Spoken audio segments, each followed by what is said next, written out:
Study IQ IAS 2.0, आपका selection हमारा mission.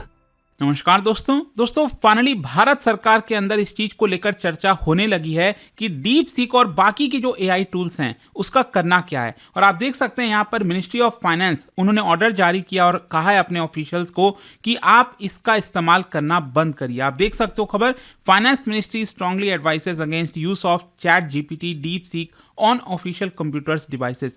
तो ये पूरा मामला तो हम देखेंगे, लेकिन साथ ही साथ पूरे दुनिया में क्या चल रहा है, अलग अलग जो एजेंसीज हैं, चाहे नासा हो गया, जो पेंटागन है, उन सब के द्वारा इस चीज़ को लेकर क्या किया जा रहा है। और इसके अलावा आपने देखा होगा जो चैट GPT जिन्होंने बनाया था सैम ऑल्टमैन, वो भारत आए हुए हैं और भारत इस चीज को लेकर क्या कर रहा है, इस पूरे कंसर्न को देखते हुए आपको काफी कुछ जानने को मिलेगा। चलिए आगे बढ़ते हैं, लेकिन उससे पहले आप सबको बता दूं कि स्टडी IQ के द्वारा जो संपूर्ण बैच लॉन्च किया है दोस्तों, वो सिर्फ 9999 से स्टार्ट हो रहा है। उसके अंदर 3 कैटेगरीज हैं, मतलब अब हमारा जो पूरा UPSC का कोर्स है वो और भी ज्यादा अफोर्डेबल हो गया है।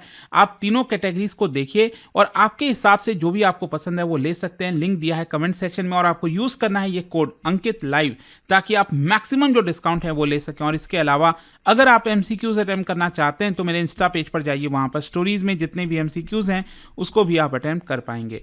चलिए शुरुआत करते हैं और सबसे पहले ये देखते हैं कि एग्जैक्टली हो क्या रहा है। देखिए, मिनिस्ट्री ऑफ फाइनेंस जिसकी मिनिस्टर है निर्मला सीतारमण जी, उन्होंने अपने गवर्नमेंट ऑफिशियल्स को एडवाइस किया है और स्ट्रिक्टली कहा है कि जो आर्टिफिशियल इंटेलिजेंस टूल्स आजकल मार्केट में काफी चल रहे हैं, जैसे चैट GPT हो गया और स्पेशली आजकल डीप सीक चाइना के द्वारा जो बनाया गया है, तो वो आप ऑफिशियल डिवाइसेस, मतलब जो गवर्नमेंट के ऑफिशियल डिवाइसेस होते हैं, चाहे वो मोबाइल फोन हो या फिर जो डेस्कटॉप हो गया, लैपटॉप हो गया, इसका इस्तेमाल मत करिए। अदरवाइज इसकी वजह से जो गवर्नमेंट के डेटा हैं, डॉक्यूमेंट्स हैं, वो कॉम्प्रोमाइज हो सकते हैं, उनकी जो कॉन्फिडेंशियलिटी है उसको एक बड़ा खतरा लग सकता है। और डीप सीक में आपको बता दूं, अभी जस्ट 1 महीने पहले ही जनवरी में इसको लॉन्च किया गया था, डीप सीक R1 करके।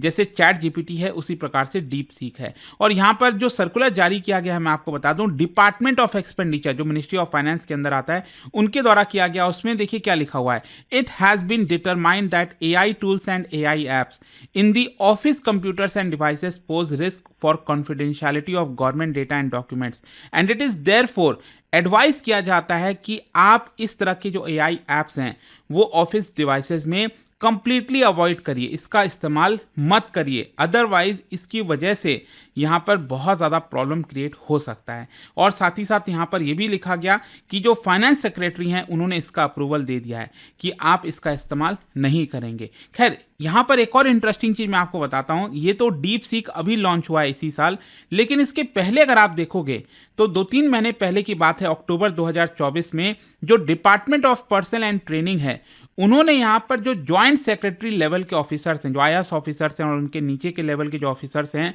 उनको यहाँ पर चैट GPT-4 किस तरह से इस्तेमाल किया जाए उसकी भी ट्रेनिंग दी गई थी। यहाँ पर ऑफिशियल्स को सर्कुलर जारी किया गया था 10 अक्टूबर को और 14 से 16 अक्टूबर के बीच में 7 बैचेस में जो ऑफिशियल्स हैं उनको ट्रेनिंग प्रोवाइड की गई थी कि किस तरह से आपको इस्तेमाल करना है और क्या नहीं करना है। तो देखिए, अभी भी काफ़ी डाउट है, हो सकता है कि भारत सरकार के अंदर और भी जो डिपार्टमेंट्स हैं, मिनिस्ट्रीज हैं, उन्होंने इस तरह के ऑर्डर पास किए होंगे कि आप इनका इस्तेमाल नहीं करेंगे।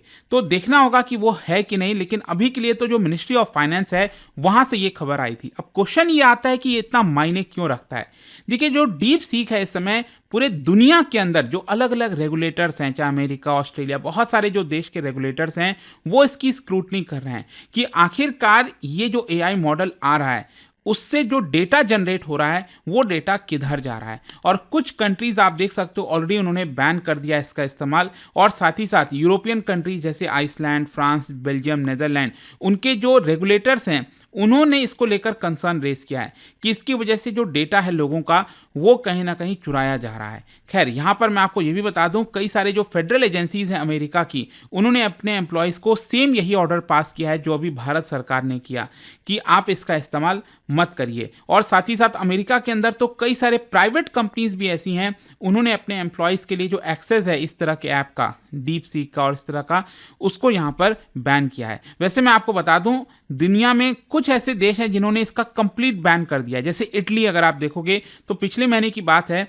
ये ऑलमोस्ट आप कह सकते हैं पहला देश बना था दुनिया में जिसने इसके ऊपर बैन लगाया। और वहां पर बताया जा रहा है कि ऐप स्टोर में ये अवेलेबल ही नहीं है। मतलब जो आम जनता है वो डीप सीक का इस्तेमाल नहीं कर सकती है। और ये तब हुआ जब इटली के जो रेगुलेटर्स हैं उन्होंने डीप सीक से पूछा था, 20 दिन का समय दिया था कि ये जो डेटा जनरेट होता है आपके ऐप पर वो किधर जाता है एग्जैक्टली। फिर इसके अलावा ताइवान, आपको पता ही है चाइना और ताइवान में कितना ज़्यादा प्रॉब्लम क्रिएट होता रहता है। तो ताइवान की जो मिनिस्ट्री ऑफ डिजिटल अफेयर्स है उन्होंने भी गवर्नमेंट एजेंसीज के लिए बैन कर दिया।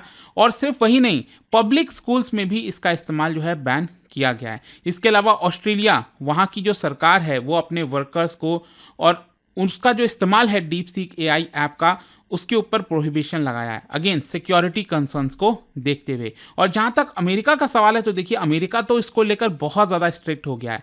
जैसे कि फॉर एग्जांपल आप देख सकते हैं यहाँ पर जो मेंबर्स हैं यूएस कांग्रेस के, जैसे हम कहते हैं ना भारत में MPs member of parliament, same उसी प्रकार से वहाँ के जो मेंबर ऑफ पार्लियामेंट्स हैं उनको चेतावनी दी गई है और एक तरह से वार्निंग दिया गया है कि आप डीप सीक का इस्तेमाल नहीं करेंगे, अदरवाइज इसकी वजह से आपका जो मोबाइल है, जो डिवाइस है वो कॉम्प्रोमाइज़ हो सकता है। बोला ये जा रहा है कि डीप सीक अगर आप इस्तेमाल करते हो तो यहाँ पर कुछ ऐसा मैलिशियस सॉफ्टवेयर वगैरह आपके मोबाइल पर, आपके डिवाइस पर डिलीवर हो जाता है और वो इन्फेक्ट हो जाता है।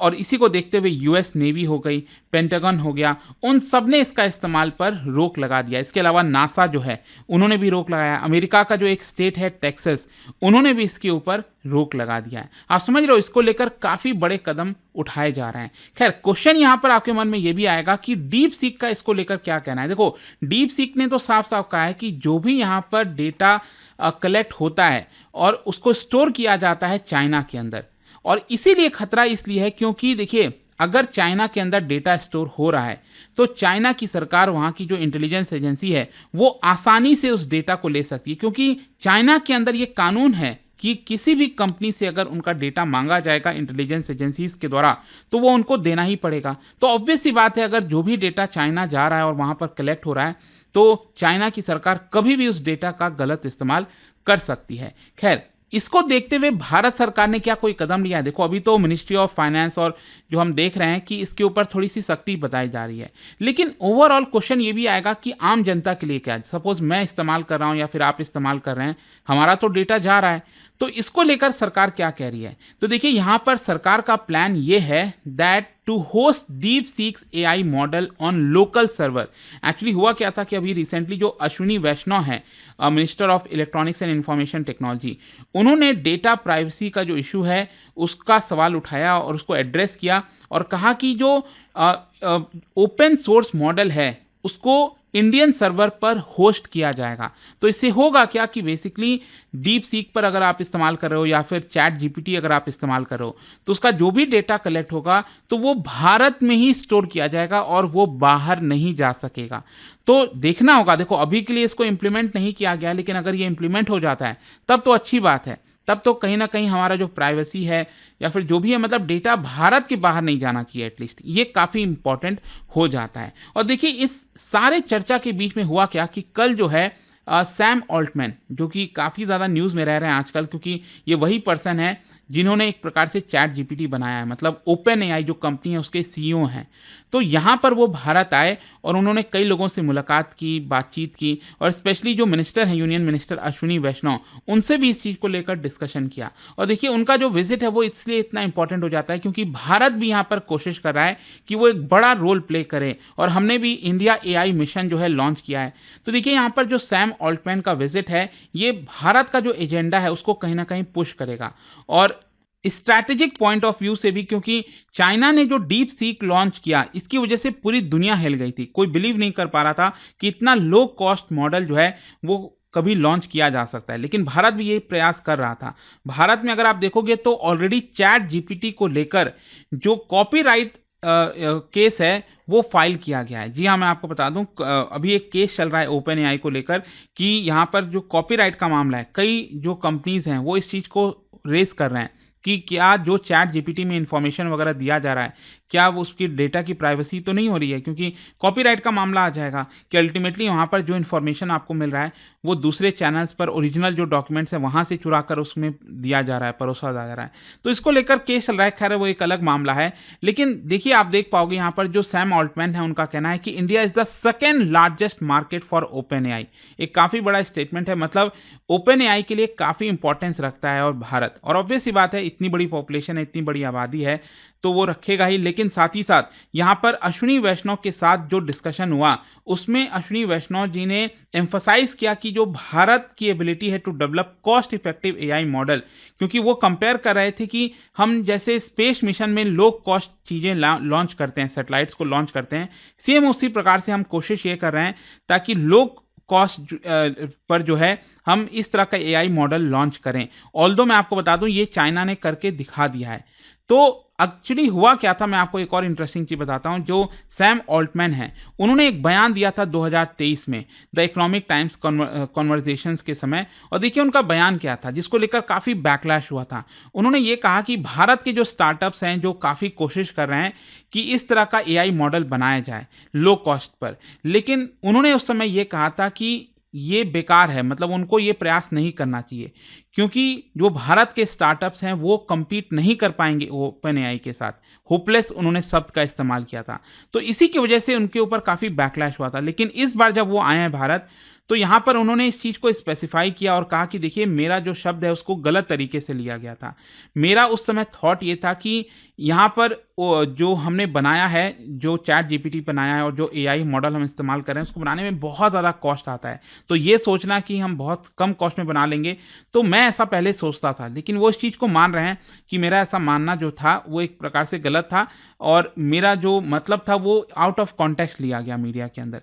खैर जो भी है, यहाँ पर क्वेश्चन ये है कि क्या भारत इस तरह की चीज़ें डेवलप कर सकता है, क्योंकि देखिए चाइना ने जो डेवलप करके दिखाया इसकी वजह से कई सारे सवाल खड़े हो रहे हैं कि भारत कोशिश तो कर रहा है लेकिन अभी तक ऐसा कोई ठोस कदम नहीं लिया गया है, कोई रिजल्ट हमारे पास सामने नहीं है कि जिससे हम कह सकें कि हाँ हम भी इस तरह की चीज़ें कर सकते हैं। और इसी को देखते हुए फाइनली भारत सरकार ने कहा है कि हम इसकी तरफ प्रयास करते रहेंगे एंड दैट इज़ वाई जो 10,000 करोड़ का इंडिया इन एआई मिशन है उसी को लॉन्च किया गया, जिसमें अभी प्रोजेक्ट्स वगैरह पर काम चल रहा है। देखते हैं इससे कितना रिजल्ट आ पाता है कि नहीं है, लेकिन आई होप कि ये जो खबर आई थी इससे रिलेटेड जितनी जानकारी थी वो आपको समझ में आ गई होंगी। और जाने से पहले एक इंटरेस्टिंग क्वेश्चन, रिसेंटली न्यूज़ में MNBI 2S4 ये काफ़ी न्यूज़ में चल रहा था, क्या बता सकते हो ये है क्या एग्जैक्टली? और इसका जो राइट आंसर है आप सबको पता है, मेरे इंस्टाग्राम पर तो मिलेगा ही, वहाँ पर अगर आप नहीं हो कोई बात नहीं, टेलीग्राम से ले सकते हैं इसका सही उत्तर। मैं कई सारे जो MCQs हैं वो यहाँ पर स्टोरीज में डालता रहता हूँ। अगर आपको PDF चाहिए तो टेलीग्राम पर आइए, अलग अलग सोशल मीडिया पर आप जुड़ पाओगे। और जैसा मैंने आपको बताया, अगर आप UPSC की तैयारी कर रहे हैं, कोई भी बैच चाहते हैं, you can just use this code Ankit live to get maximum discount. And I hope की वीडियो आपको पसंद आया होगा। मिलता हूँ आपसे next time, till then thank you very much, see you soon. Study IQ IAS 2.0 आपका सिलेक्शन हमारा मिशन।